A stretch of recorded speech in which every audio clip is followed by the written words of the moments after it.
Let's have this talk. I usually introduce people rather than actually give the talks myself. So, but no one's introducing me, so here I am.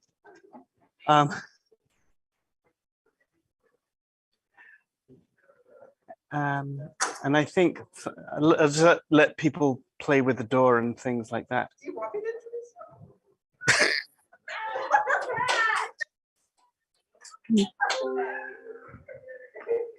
I just realized Go ahead. Have a microphone. I don't have the microphone, so I would just riff on this one. All right. So our speaker for tonight is going to be the chair of the, I'm going to stay close to you since you're attached, is the chair of the FDAO, the first and only so far. Ben has been involved with, I don't know, he did he was a grad student in Victoria, and I know got to play on the telescope then. He's been around this site for a long, long time. He's worked for NASA. He's worked, where else? Everywhere, yes. And he's not only very smart, he's been a wonderful friend, and he's been wonderful to be on the board with, and just such a good person. And I'm looking forward to this talk as well. I'm just watching from the other room. So enjoy the talk.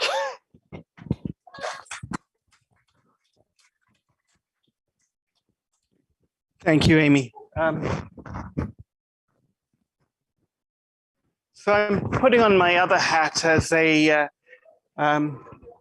recovering astronomer. I've actually been out of the field for 25 years, but this place still draws me back, and I'm really happy to have this opportunity to talk about astronomy. My last 10 years in astronomy was spent at NASA Goddard Space Flight Center. So, and I used to do work on populations of stars in ultraviolet wavelengths, which means that you can't see them from the ground. You have to be in space. And so what I'm going to do is to pick up my pointer and say, do this, if it works. There is such a great focus on the James Webb Space Telescope Day that I thought I would continue it. I know we've had a couple of talks about James Webb. Here's another one, but I'm going to hopefully put it in the context and realize when it comes down to it, we've got this big telescope with cameras that use the same principles as your digital SLR at home. So, and I wanted to stress that, as well as show you why James Webb is so much advanced, however wonderful the images from Hubble are and how much they captured the imagination. Webb is even greater.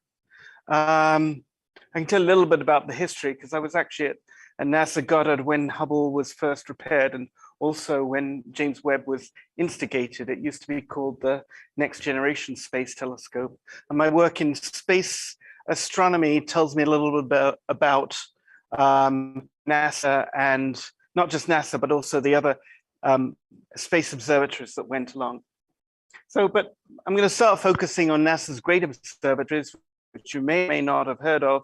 Hubble was the first launch, but it was one of them. We're going to go on and show you a few about James Webb, a few things observing at different wavelengths, some detailed comparisons between Hubble and Webb, and you know, the latest greatest images from Webb were released today, and the previous latest greatest image before yesterday.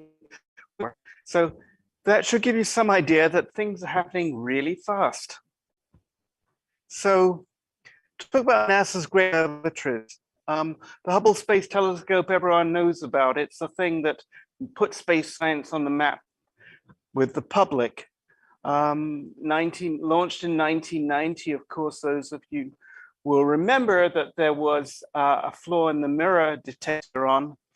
The Compton Gamma Ray Observatory launched shortly afterwards, observed in the gamma ray wavelengths.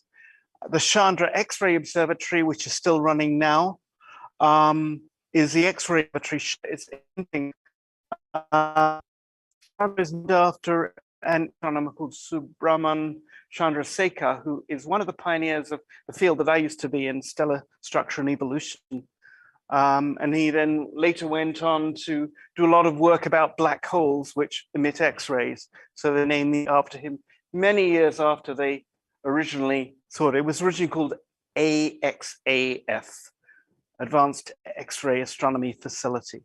And then there's Spitzer Space Telescope, brought home the biggest observatory in the infrared, which of course was a precursor to the James Webb Space Telescope.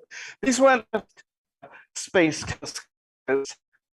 The first space telescopes were launched not just by NASA, but by the USSR, by various European countries, and you know, I used to use their observations to work on things like stars.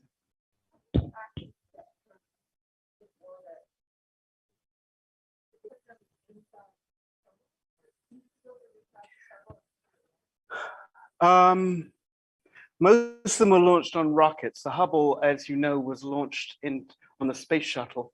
The Hubble being in the highest orbit that the shuttle can actually reach. The others, if I remember correctly, were launched on rockets, though.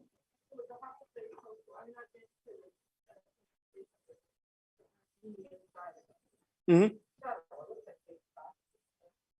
Yeah. Yep. Was bolted down to the shuttle, and the doors were shut tight during the launch. Yes. So there were a number of satellites. I remember there was one called OAO, the Orbiting Astronomical Observatory, made up in which was launched in the 70s and used to observe in the ultraviolet. You'll see all of these are wavelengths apart from Hubble that can't be reached from the ground because the atmosphere is in the way. And it's a good job that the atmosphere is in the way for gamma rays, because they tend to give people cancer and other nasty things. Prior to Hubble, there were no really visual observed platforms in space because there wasn't much cost benefit to doing that.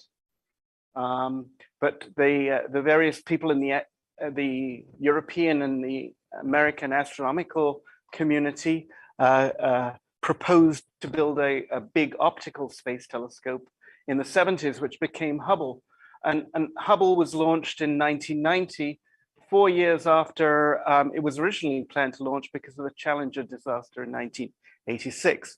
Another telescope that was also planned to launch in 1986 was the UIT, the Ultraviolet Imaging Telescope, which did also fly on the shuttle. It was one of the last telescopes to use photographic film, being designed in 1978 and not flying until 1990 because of the Challenger disaster again. It again flew in 1995, and one of the cameras didn't work. So, you know, it's hit and miss.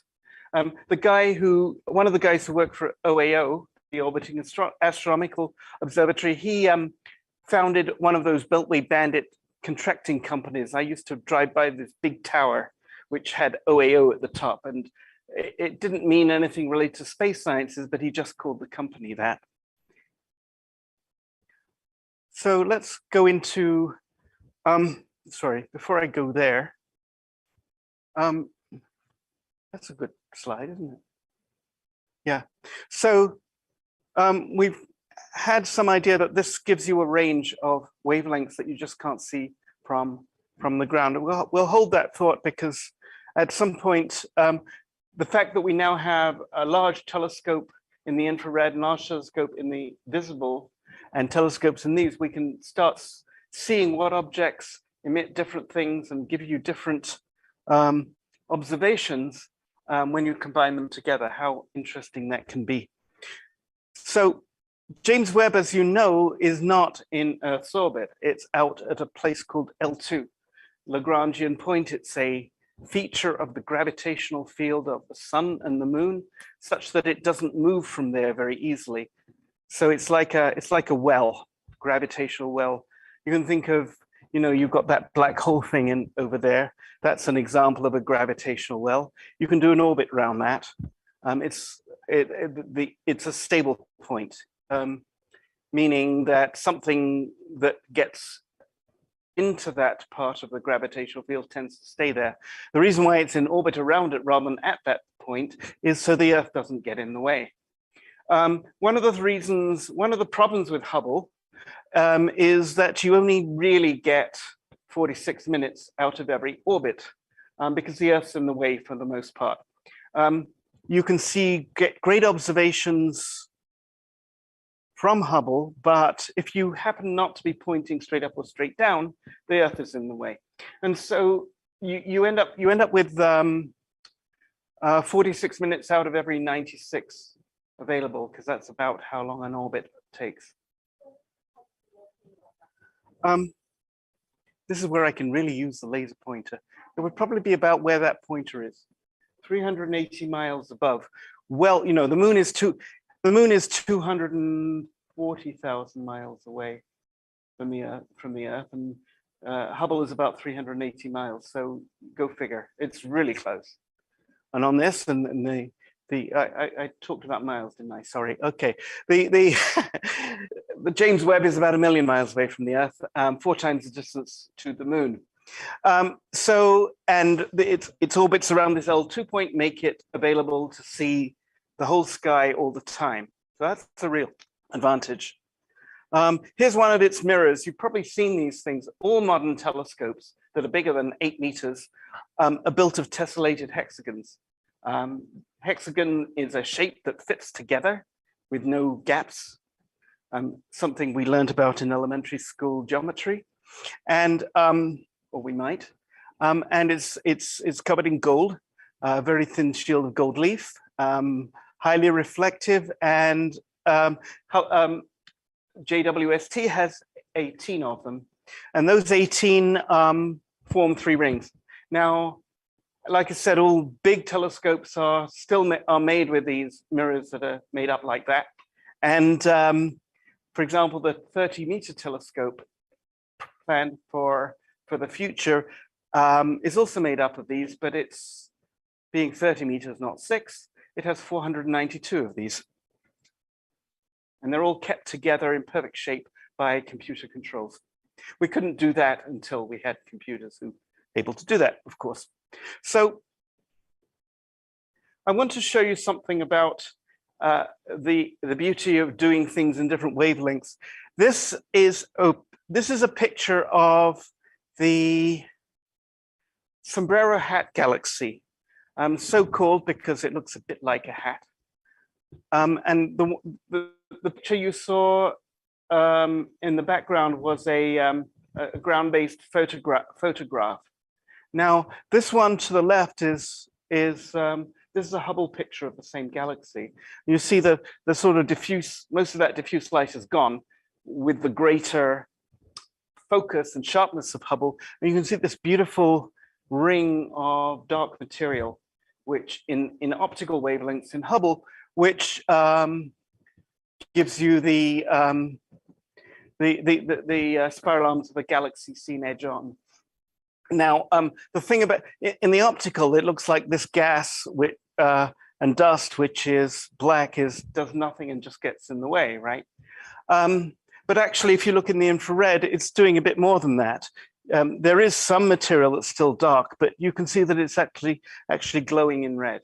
And this is a picture from the Spitzer Space Telescope, one of those other observatories. And it's a big motivator to see how different things can look in different wavelengths. So when you talk about James Webb, you've got two completely different reasons why you want to look in the infrared. One of them is this: you see different things in different wavelengths. And the other one is you see further, because as you probably remember, the great competitor to Dominion Astrophysical Observatory in the early part of the 20th century was a fellow called Edwin Hubble, who, as well as having a telescope named after him, was the guy who discovered the expansion of the universe. And the expansion of the universe makes things look redder than they would do if they were not expanding. So in order to look at red light, I need an infrared telescope. So those are two distinct reasons why I want to do that. So what else? So here is actually one of the instruments. This is the CanCon in JWST, built in Ontario. This is the NIRIS. I don't know how you pronounce it really. The Near Infrared Instrument and Slitless Spectrometer, which is one of the instruments that observes in the near infrared. And FGS stands for Fine Guidance Sensor. So it's actually Canadian technology that's keeping James Webb looking at the right thing. So the other thing that is useful to point out about telescopes is, they have cameras, and cameras look for things at different wavelengths using filters. So what these interestingly colorful things are the transmissions of the filters. So I can take an observation in that purple thing over there. That is, imagine a piece of glass in front of the camera that has that response to frequency. So I just see things that are visible there, and all of the rest is basically opaque, black. And each of these filters allows me to use my camera to see a different kind of feature. And we'll see some of the pictures taken through different filters. This is this is the mid-ultraviolet, the other wavelength range that Webb has, starting at 5 microns. So to give you an idea, optical wavelengths are from about 0.3 microns to about 0.8. So this is way out beyond what you can see in the optical. So if I then, the other thing that is remarkable about larger telescopes is the larger the telescope you get, the better angular resolution you can get. Being in space helps, of course, there's no atmosphere in the way, but also being big helps. There's a well-known thing that college students learn called, oh, I forget what it's called right now, but I remember having to do the integrals and all that kind of stuff. But this shows you how the resolution of space telescopes has improved over the years. This is one from the aughties and the Spitzer telescope, showing registered to exactly the same part of the sky. And you see these blobs. By the time you get to Webb, you see sharp, absolutely sharp images, and the spikes in that are how the light reflects off the mechanism of the telescope. They're called diffraction spikes, and they show, if you can actually see those, it means that you are doing as well as is possible with those particular optics. But you can see the difference. This is what astronomers don't talk about magnification. If you buy your telescope at London Drugs, you'll talk about, well, it's 200x. Yeah.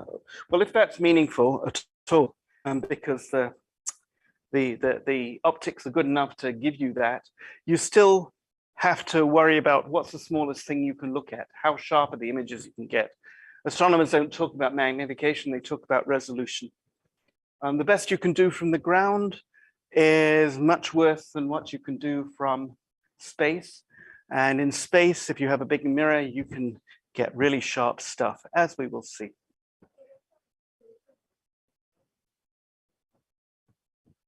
Well, the Hubble, in principle, it's the ratio of the mirror size. So Hubble is 2.4 meters and Webb is 6.5. So it's a factor of 2 and a bit. But Hubble is still very good. I mean, Hubble can resolve down to half a 400th of an arc second, which compared to a ground-based, you're lucky if you get 1 arc second.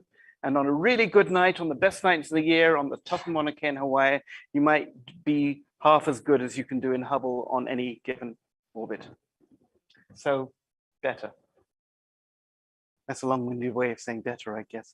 So let's start talking, actually seeing some pictures. You've probably seen one of these fairly early, but side by side, this is called the Cartwheel galaxy. And what happened here is one galaxy hit the other about 100 million years ago and got completely destroyed. And actually, I don't know whether I've got this here, but there's actually a Chandra X-ray observatory that shows that that stuff to the right is all lit up with X-rays. There's a shockwave hitting that thing, which has produced huge, very, very energetic light as the gases hit against other objects. So that's what it looks like in both wavelengths together. And this is what it looks like, just the mid-ultraviolet. Okay, so the things that are reddest are the longest wavelength, are just concentrated in the center, where all the light that is from all this collision material is further closer to the optical. What I mainly want to do, though, is show you some of these things. This is a comparison between Hubble and Webb. So that is Hubble. Hubble sees in the very sort of nearest of the near ultraviolet, about 8.8 microns, and Webb sees much further into the infrared. I'm sorry, I used to do ultraviolet astronomy, so I get the two mixed up in my head sometimes. Here we go. So this cursor goes across, and it shows you how this is the Hubble and how the Webb telescope compare. I've got a couple of these comparisons. This one, if you want to play with this yourself, this webcompare.com lab allows you to do this. It's kind of fun to play with. You can just sort of draw this across. This is a different observation, Tarantula Nebula, and this is, so you can really see how much more extra resolution you get, how much sharper the pictures are, and what finer detail you have. So another aspect to this is we talked a little bit about not just the structure of things inside a galaxy, but also the far edge of the universe. This is Hubble. and that is Webb. That is Hubble, and that is Webb. And there's two things I want to mention about this. I'll show you another picture in a minute, but you will see that all of the finest detail is all red, and that's because it's all much further away. So red here means further into the ultraviolet. Of course, it's false colors because you can't see any of this with the naked eye anyway. But you can see that as you compare these two things, I just want to show you the Webb picture by itself. Excuse me. This is a Webb picture. And you see all those red arcs? Amazingly, what those are light that has been bent around the thing in the middle. That's a gravitational lens. You know, according to Einstein's theory of gravity, matter makes light bend. And what you're seeing is an image of something that's behind the thing in the center. And, you know, how do we know this? Well, if you can take a spectrum, that is, you can analyze the light in detail of all of these different arcs that make up a circle, and you find that it's identical. That can't happen in real life unless it's coming from the same object, because these things are billions of light years away from each other. And there's no way that an object can stay coherently giving out the same light if it's not actually the same object. So we see everything that is distant is red. That's all from Webb. I keep forgetting I don't actually have to go back there to press the button. Got to get used to these newfangled things. Okay, so the other thing about looking at the distant universe with James Webb Space Telescope is here we have a very unassuming looking blob, and you can imagine that the things that are furthest away are going to be the least assuming. This is being called Maisie's galaxy, I think after the daughter of one of the observers, but its measured light is redshifted, meaning how far away it's going away from us, as equivalent to only 290 million years younger than the universe itself. That's pretty spectacular. And I imagine that, you know, this is the first release, you know, we are going to start getting pictures of very, very early galaxies with a bit better image resolution going forward, but it's incredibly distant. Okay, so this is called the Phantom Galaxy, and I want this as my wallpaper. Sorry, Katrina. This is a pan between Webb and Hubble data. You see that the Webb data is coming in. Eventually, we're going to end up with a total Webb picture, but it's a spiral galaxy, which you see all of this dust and gas, which in the Hubble is much less resolved. I just think that's a pretty picture. I mean, but if I were just to look at the mid-infrared picture in Webb, I would get something that looks like this. You see that the center is pretty dark, and you see the gas around swirling around the center clearly in this Webb picture. Now, I want to talk a little bit about exoplanets. So I remember going to meetings of the American Astronomical Society back in the 70s. Sorry, not the 70s, I'm not that old. 90s, in which they would say, one day we're going to be able to image planets around other star systems. These aren't the first ones we've ever done, but with the kind of telescope that the data that the Webb allows, I've got different views of this particular object in all those different filters, and so I can tell what this thing is doing at different parts of the spectrum. That star, asterisk, small object that you might get in confetti, is where the actual parent star is, and Webb has something called the coronagraph, which you may know from the stuff around the sun, the emission around the sun. It's called the solar corona. They invented coronagraphs to block out the sun so you could study the corona. So a coronagraph is an instrument that will allow you just to block out something really bright in the middle so you can see something around it. And you can see that there is a planet orbiting this thing. But perhaps even more exciting is the Webb's ability to actually look into the atmosphere of a planet like this. These are different planets, don't get confused about that. But we can analyze spectra of stars and compare them to ground-based spectra, and we know where certain chemical elements produce certain features. And this one corresponds to water. The fact that you can detect water in exoplanets is pretty amazing. Now, this one is not going to have life. How do I know that? Well, it's as hot as Venus and as big as Jupiter. So, nah. But on the other hand, we can detect these things. We can detect this, and maybe someday we are going to find a spectrum of water in a planet that is potentially habitable. Now, you couldn't imagine doing that 30 years ago.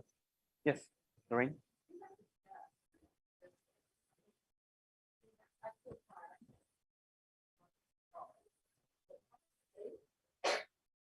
Well, of course, it's going to be different, just like in our solar system. It's going to be different depending on which solar system you're looking at. We can certainly determine the orbits of these things, how fast they're going around the sun. And if we can get some idea of the size of the planet and the mass of the system, we can figure out those kinds of parameters. You'll see that whenever they quote planets from the satellites that have managed to discover thousands of them, they'll give you a mass and a distance. We do know that. So while we're talking about planets, let's talk about a couple in the solar system. So as an engineering image, the Webb took the picture on the left of Jupiter. Funny thing is that, yeah, you can actually see Jupiter's rings there. You can see those more in the infrared because Jupiter's rings are pretty dark, unlike Saturn's, which aren't. And we were actually showing people pictures of the Saturn and Jupiter and telescopes on the deck last night. And there are lots of oohs and ahs, but these are satellites you can't see in a small telescope. They are very small satellites, and you certainly can't see the rings. Neptune is not known by many people as a planet with rings. This was snapped a couple of months ago, but all of the major planets, Jupiter, Saturn, Uranus, and Neptune, they all have rings. Saturn, obviously, is the only one that can be seen from the ground. Material tends to accumulate in rings from collisions with asteroids being captured. And I don't know very much, I will admit, about why Saturn has the huge ring system it has, but it's quite normal, it seems, for large planets to develop ring systems.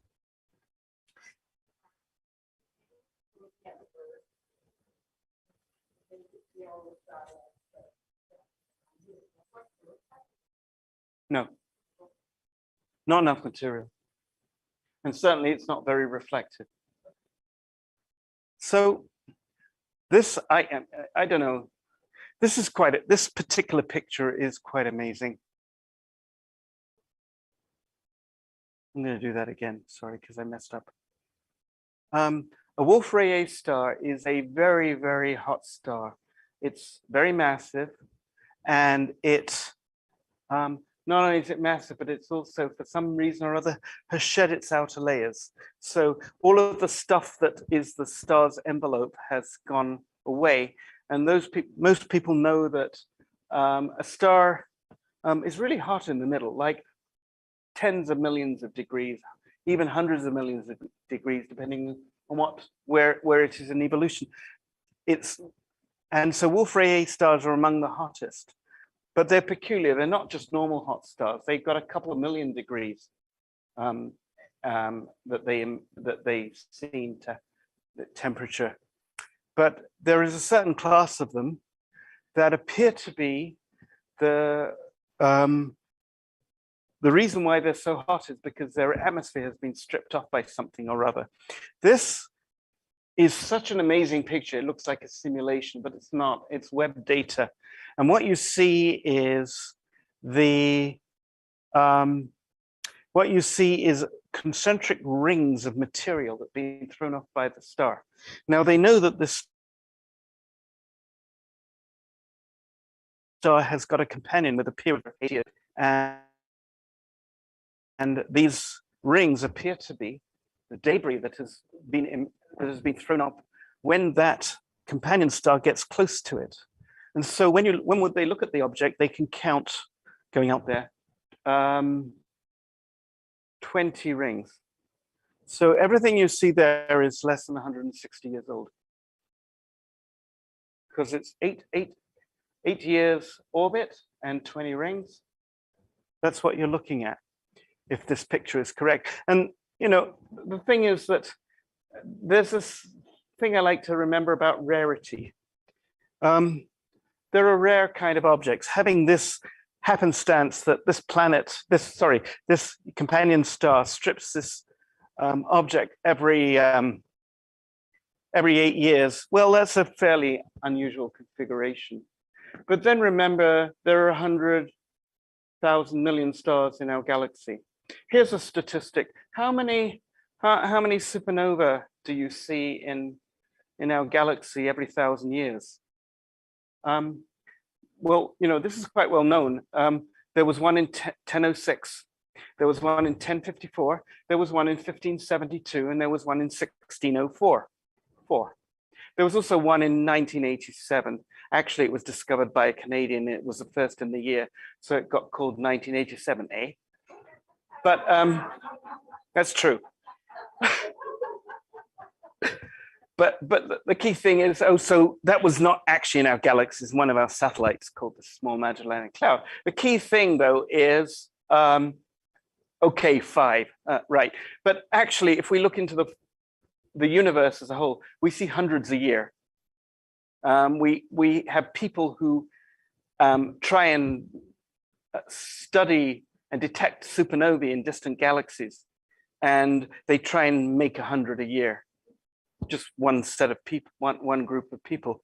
So, and that's actually one of the major programs that the Plaskett telescope is used for still these days,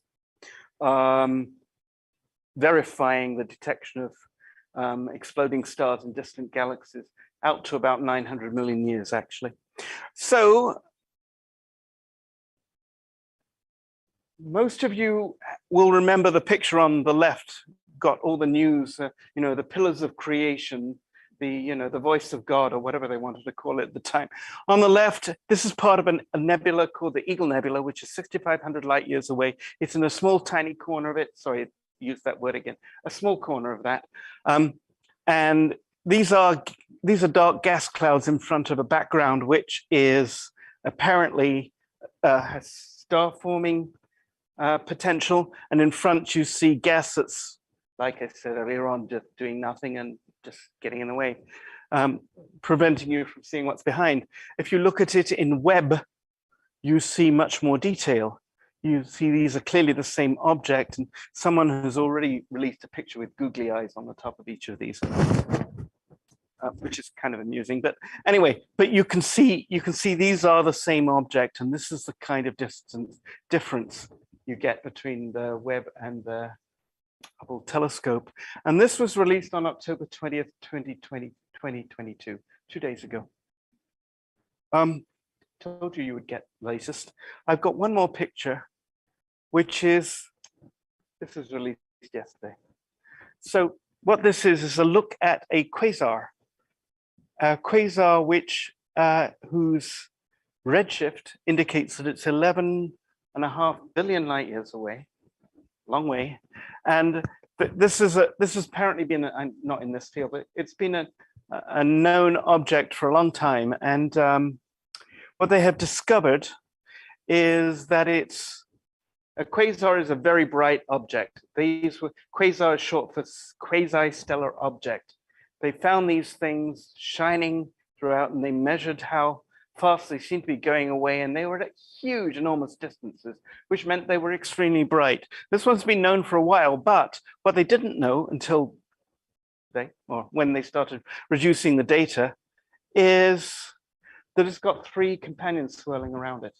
So this is so old, so long, so distant that you're seeing it so long ago. You're seeing something that is going to give us clues about the formation of galaxies and galaxy clusters, because these quasar objects, if this is anything to go by, can be very complex systems with, which are actually whole galaxy clusters with galaxies zipping around them at goodness knows how fast.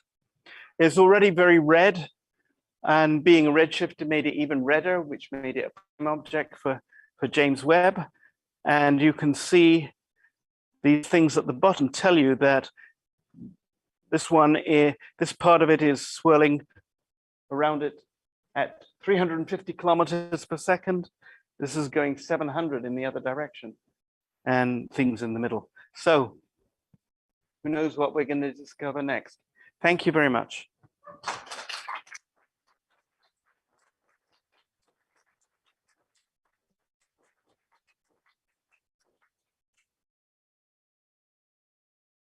Does anybody have any questions? Any last questions? We only have, I think, Jean, you're here. Put it in the chat if you do.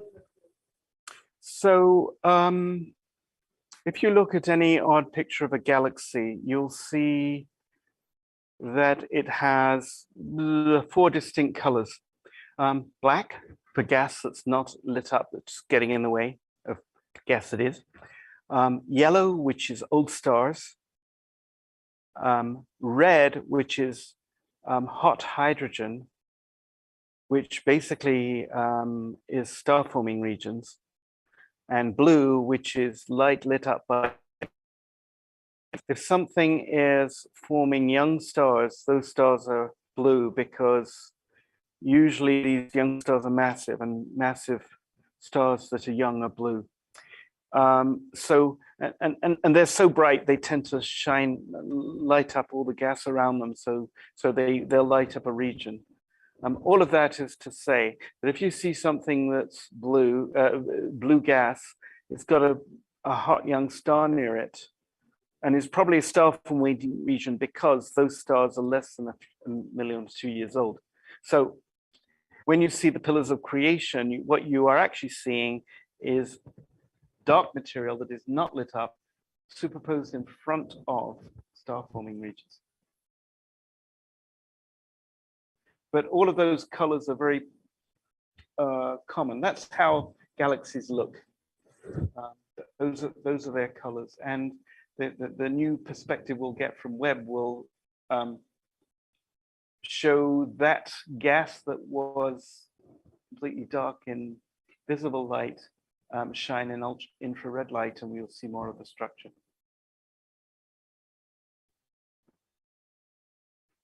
Okay. That's it. It's called webcompare.com. Web, W-E-B-B, not W-E-B, right?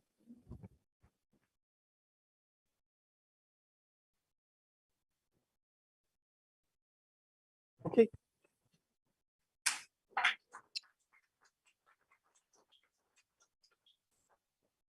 And hopefully we can relay that question from YouTube to Ben.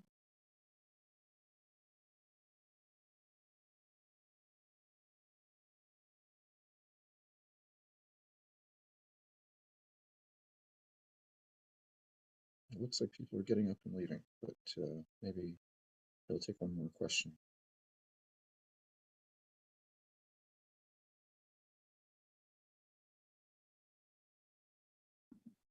Sorry about that.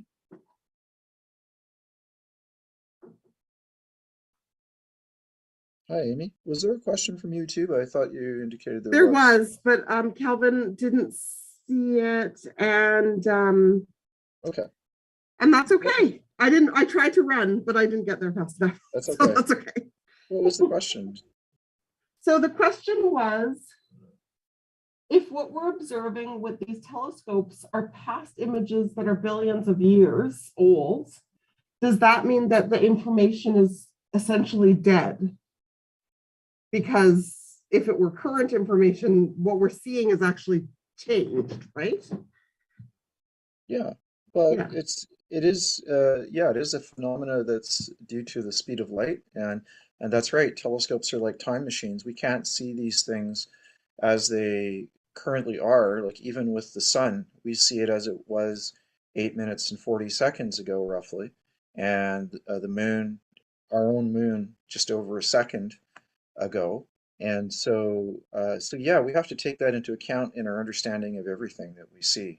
And that's one of the reasons why finding distances is so important in astronomy and astrophysics, because uh, we can derive clues as to how things have changed over time. In astronomy, we call it how they've evolved. It's not Right. like evolution in the usual sense, but basically how they've changed. So, and it's also one of the very hardest things to do is to find distances to things. And there's uh, astronomers jump through all sorts of hoops and compare different methods to make sure that they've got the right distance and so on and so forth. But rather than being a problem in not being able to see things as they are, it's actually a tremendous aid for understanding how the universe has changed over its history. So I don't know if you're listening, Calvin, you want to chime in, you're welcome to, but if not, we can. No, I didn't have much to add to that. Thanks. Okay. Yeah. And if anybody's wondering why I'm not wearing mask, it's because I'm at home, but I normally wear shows up there. So, and I think you're probably wearing the NRC provided masks, which is terrific. So yes, Yeah, we are. yeah, Now we've gotten and to the point where we all have different colors. yeah, that's right. We're at So, that which is point in the pretty cool. season. Yeah. Definitely. Well, I'm glad everybody's still taking precautions, especially Of now course. there's flu out there too. Yay. Okay, but still happening, which is awesome. So, okay. So I think what we can maybe do is before I get into talking about what's up in the sky, I'm really curious, Amy, what's up with the gift shop? What's new in the gift shop We these have a days? couple of cool things. So for little people, if we've got people who have strollers and such, we have similar to our celestial buddies. These hang off of like a stroller or a crib, and they crunch, and so they're kind of Oh, fun. And there's a little bell with them, so that's kind of a fun little thing. yeah. And then with the holidays coming and just the winter in general, we have these Hmm. great gift cards. Yeah. And it is actually our dome. It's the Plaskett Dome in the snow. It's Okay. hard to see Maybe with hold it my close to your face. I filters. think it might work a bit better if you, I don't I know, know if you the try other one that. worked. That's a bit annoying. Anyway, All right. it is our dome in the snow, and we have them in packs, and we have them individually as well. So that's kind of fun. Okay. That's cool. And I have one more thing. Usually I only bring two, but the other is a book called Power in Numbers, and it's Yeah. about the rebel women of mathematics. And so Okay. it's got stories about all of the just different women that have and kind of how and the things they've done for mathematics. That's great. So, and that's been a popular sell in the gift shop these days. So Hmm. I had not those heard would of be that my one. So that's, recommendations. yeah, that's awesome. That's thanks for highlighting that because I hadn't heard of that. So, okay. So that's great. And we're going to continue. If anybody's wondering, we're going to continue to be asking about the gift shop. You can buy this stuff online, I think, all of it. And so as we know, the holidays are coming in a couple of months, so definitely keep all that in mind. So I think what I'm going to do now is I'm going to share my screen and actually talk a little bit about what's up in the sky. I think I need to, there we go. Hopefully I can share my screen now. Um, I don't think I can share just yet, but let's try it. Okay, yes, I think I can. Cool. So what I'd like to do is talk a little bit about what's up in the sky, but I'm going to go over some basics here first. So sunset, twilight, and sunrise times and all that. So sunset was at 6:11 p.m. and civil twilight ended at 6:42. And civil twilight, as we've been saying, is a time when you can actually see what's on the ground when you're walking around without artificial light. Nautical twilight ended at 7:19. So that's when you're unable to see the horizon or what's in the water.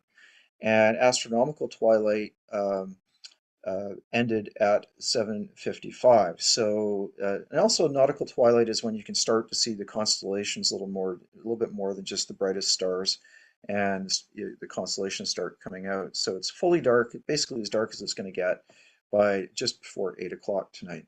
And astronomical twilight begins at 6 a.m. and sunrise is at 7:45 a.m. And so this means that we have about 10 hours and 5 minutes of full darkness tonight, not counting city lights and moonlight. And so we're going to talk a little bit more about the importance of city lights and moonlight when we talk about a few more things here. And the moon phase is actually a waning crescent at the moment. It's only 10% illuminated, and so it's not really much of a factor now in terms of illuminating the sky and washing things out. So let's have a little look here at Saturn, and this is a depiction of Saturn in the sky right now. And I think we've actually got a little bit of a fog here on the horizon represented, and we've got the constellations showing. Maybe I'll take the constellations off just for a second. And we can see Saturn is down fairly low in the sky, but it still looks like a brightish star. What you might be wondering what this line is, this is basically the plane of the Earth's orbit, and you can see that the planets are either above or below this line, and we're going to be talking a bit more about that in a minute. And Jupiter, so I should say Saturn rose at almost 10 to 4 today, and will set much later. And Jupiter rose at 5:14, so in the daylight, and so it's still a bit in the southeast, and as you know, you just can't miss it. It's just been so bright, and it sets at about 5 a.m. So Mars, I'm going to stop sharing here and just share something else. Mars is actually starting to become much easier to see in the nighttime sky, and I'm just going to maybe show an image of that. I took this image earlier this week. It was a snapshot just before 10 o'clock at night, and looking due east here, and it looks like a reddish star. So that's actually fairly easy to see now off in the eastern part of the sky in the evening. So earlier in the summer and so on, it was you had to wait up until around midnight to see it, but now it's starting to come into prominence in the sky. So okay. So as for the planets Venus and Mercury, they're basically too close to the sun to be seen easily right now. So unfortunately, you're going to have to wait to see those. So let's go back to Stellarium here and take a look at what else is up in the sky. And I'm going to put the constellations back. And if we look up towards the zenith, we can see the great square of Pegasus up here. It's one of the easiest things to see in the sky, and we're looking at it here as if we're from a fairly dark location away from city lights. And you can tell that you're in a good location away from city lights if you can see some of these stars that are in the middle. From most places, including my place near the Hillside Shopping Center, you can really only usually see these 4 bright stars. You might see 1 or 2, the others on a really good night, but that's about it. Nevertheless, you can use these 4 stars to hop over here and find this other star towards the east a little bit, and then this next one. So basically 2 more stars off in this direction, and then you go up 2 stars, and if you have a pair of binoculars, or if you're looking at this area out of the corner of your eye at a good location like this, you'll see a fuzzy patch, and that is actually the Great Galaxy in Andromeda. So it's probably the farthest thing you'll ever see without any optical equipment, if you can manage to see it with your own eye. So that's worth checking out, and it's basically visible all night long at this time of the year. Okay, so talking a little bit about light pollution, and I'm going to just mess with the settings here and maybe show you a little bit more light pollution. That's kind of an idealized sky, and now I'm going to make it more like my own sky here near the Hillside Shopping Center, and you can see that a lot of things are washed out, and it'd be quite hard to see the Andromeda Galaxy with your own eye, so you have to get away from the city to see it, as I was saying. But this light pollution survey is something done by the Victoria Centre of the Royal Astronomical Society of Canada, and it was last done in 2010. And David Lee of the center, who you saw getting an award, a very well-deserved award tonight, he's been leading another survey of this. So we're trying to update points on the map and see whether things have changed or not. And so he's taken his first pass through the data, and he's found that some places have improved and some places have gotten worse. So we're really interested in seeing what's been going on with the skies in Victoria. Some of the reasons, in some areas, they're fairly populated in Victoria, and the skies have gotten better, we think. And that's probably due to improvements in lighting standards. So they're starting to put in lights that are not sending as much light up to the sky and so on. So he's going to make a presentation of some of the early results at the Royal Astronomical Society's Astronomy Cafe on Monday night. So if you can tune into that, you can find out a little bit about his early findings. And I really encourage everybody, if you're interested in this sort of thing, to please join the Royal Astronomical Society of Canada, and the Victoria Centre is a particularly active one. So there's one other thing I wanted to talk about here, maybe one or two more things I want to talk about, and I'm just going to get rid of the light pollution here in order to talk about it. And in fact, I'm actually going to get rid of the constellations too. And I'm going to change the time. And the last presentation, I talked a little bit about something called the zodiacal light. And it's a phenomena that you can only really see at certain times of the year. And basically, it's sunlight reflected off of dust along this plane of the ecliptic. And so what's the best conditions to see it? Well, you need to be away from city lights because it's really hard to see. And the other thing is we actually want to be able to look in the morning towards the eastern horizon. And I'm just going to change the time here. So it's early in the morning. And I've actually dialed up the brightness of the zodiacal, or the zodiacal light. And you can see it looking kind of like a whitish color. It's usually said to be like a pyramid shape coming up from the horizon. And you can distinguish it from the Milky Way over here, which has kind of a mottled appearance, and that's because there's actually dust in the galaxy itself, which is kind of breaking up its appearance. But the zodiacal light has a smoother appearance and a sort of a more whitish color. And so you might wonder, well, why is it easier to see it at this time of year? Well, note the angle that the ecliptic makes with the horizon here. And the zodiacal light is standing up at its best at this time of the year. But if we go back a few months, and I'm just going to go back to the summertime, and I've also got to change the time because, of course, the sunrise is earlier. But you can see that the angle is much less. So it never really climbs out of the glow down near the horizon, which is also an area that is brighter because of city lights and so on. So your best chances of seeing it are really in October, which is when this angle is actually at its greatest to the horizon. So that's the reason that this is a great time of year to see it.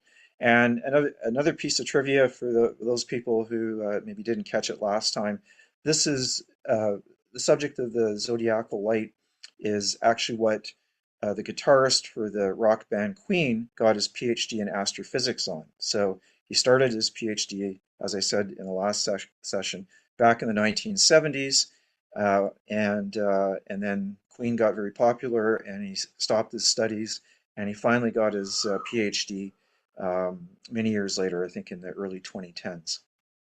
So that's great. So another thing that's coming up is the November lunar eclipse. And by the way, if you do see the zodiacal light, please let us know. We'd be very interested in hearing if you could actually see it. But there is a lunar eclipse coming up, and that's very easy to see, assuming there aren't any clouds. And it's coming up on the morning of November 8th, and it starts just after midnight. Unfortunately, this is not something you can see early in the evening, so you're going to have to maybe take a nap and then get up really late to watch this. But it doesn't, and this doesn't really become it doesn't become noticeably eclipsed until about 1 in the morning, about 1:09 a.m., when the moon starts to go into the inner part of the shadow of the Earth. And the full eclipse begins at 2:16 a.m. and mid eclipse is 2:59 a.m. This is sounding worse and worse, isn't it? And the total eclipse ends at 3:41 a.m. So the full length is about 1 hour and 25 minutes. And then the moon completely exits the penumbra, the fainter outer part of the shadow, at 5:56 a.m. So really just before astronomical twilight starts. So it's unfortunately an early morning hour event, and we're not going to be open at the observatory to see it. But you don't need to be up at the observatory to see something like this. Your eyes and a pair of binoculars and a nice location are really all that you need to enjoy it. So I hope you do see that, and please send us any photos you take, and or just simply post on our Facebook site if you manage to see it. We'd be very interested in what you think of it. So thanks very much, everybody, and as I like to say, keep looking up in these difficult times, and astronomy is a great way to do it. So Amy and Calvin, do you want to add anything at this point? That's it for me. Nope. Thanks, everyone. And nothing from me. Thanks, Thank everybody. you. Thanks for supporting us. Good night. Good night, guys.